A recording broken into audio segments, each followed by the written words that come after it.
உங்களுக்கு கூஸ்பம்ஸ் வரக்கூடிய கிரிக்கெட்டில் நடந்த 3 சுவாரஸ்யமான ஃபேக்ட்ஸ். நம்பர் 1, இது வரைக்கும் டெஸ்ட் போட்டிகளில் 33 தடவை ட்ரிபிள் செஞ்சுரி அடிச்சிருக்காங்க. 29 பிளேயர்ஸ் இந்த ட்ரிபிள் செஞ்சுரி அடிச்சிருக்காங்க. ஆனால் அதில் ஒரே ஒருத்தர் மட்டும்தான் ட்ரிபிள் செஞ்சுரி அடிக்கும்போது 6 அடிச்சு ட்ரிபிள் செஞ்சுரியை கம்ப்ளீட் பண்ணியிருக்காரு.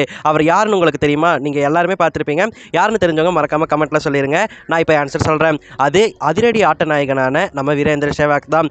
சேவாக் 2004ஆம் ஆண்டு பாகிஸ்தானுக்கு எதிராக நடந்த போட்டியில் 309 ரன்களை கூச்சாரு. அந்த மேட்ச்சில் தான் ட்ரிபிள் செஞ்சுரி அடிக்கும்போது 6 அடிச்சு ட்ரிபிள் செஞ்சுரியை கம்ப்ளீட் பண்ணியிருப்பாரு.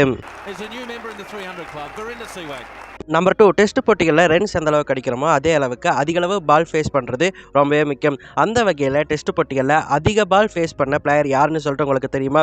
அதுவும் உங்களுக்கு நல்லா தெரிஞ்சிருக்கும். யாருன்னா அது இந்தியாவின் வாளான ராகுல் டிராவிட் தான். ராகுல் டிராவிட் 164 டெஸ்ட் போட்டிகளில் 286 இன்னிங்ஸில் 31,258 பந்துகள் ஆடியிருக்காரு. இவருக்கு அப்புறம் தான் சச்சின் டெண்டுல்கர், ஜாக் காலிஸ், சந்திரபால் எல்லாருமே வராங்க. அந்த அளவுக்கு கிரேட்டஸ்ட் டெஸ்ட் பேட்ஸ்மேனாக இருந்திருக்காரு ராகுல் டிராவிட். நம்பர் 3, இந்தியா மட்டும்தான் 60 over world cup, 50 over world cup, 20 over world cup இந்த 3மே ஜெயிச்சிருக்காங்க. என்னடா சொல்கிற ஒன்றுமே புரியல அப்படின்னு சொல்லிட்டு கேட்டிங்கன்னா, 1975 1983 வரைக்கும் 60 ஓவர் வேர்ல்டு கப் தான் நடந்துச்சு. அதில் 1983 இந்தியா வேர்ல்டு கப்பை அடிச்சிருந்தாங்க. 1987 தான் 50 ஓவர் ஃபார்மேட்டாக மாற்றி 50 ஓவர் வேர்ல்டு கப்பை கொண்டு வந்தாங்க.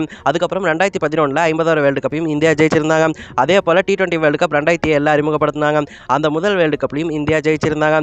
இப்படியாக இந்த 3 60 ஓவர், 50 ஓவர், 20 ஓவர் ஃபார்மேட்லையுமே இந்தியா வேர்ல்டு கப் அடிச்சிருக்கு. இந்த சாதனையை இன்னொரு டீம் பண்ண முடியும்னா அது வெஸ்ட் இண்டீஸால் மட்டும்தான் பண்ண முடியும்.